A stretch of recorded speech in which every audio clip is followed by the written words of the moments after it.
Alain, propos d'un Normand. Foi, espérance, charité. Contre les forces de religion, qui ont toujours figure de nécessité, je mettrais en bataille les trois vertus de foi, d'espérance et de charité. Et je veux montrer sur un exemple simple comment ce grand combat se déroule. Voici un jeune garçon qui ne comprend rien aux mathématiques.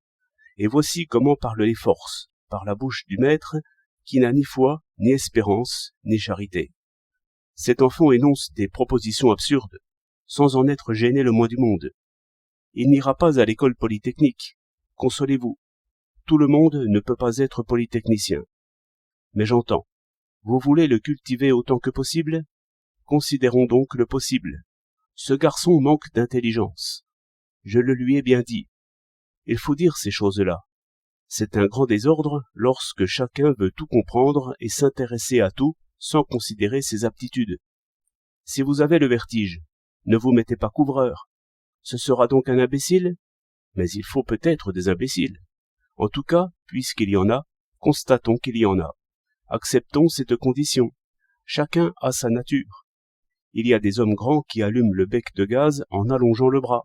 Il y a des hommes petits qui montent sur une chaise. L'égalité va contre les faits. C'est une idée ridicule. Donc, messieurs les crétins, mettez-vous sur les bancs du haut.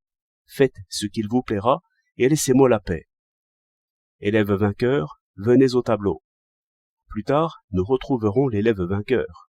Il sera général, ou ingénieur, ou directeur. Et les bons crétins remueront la terre selon ses ordres. Mais je dis qu'en présence du jeune crétin, il faut vouloir.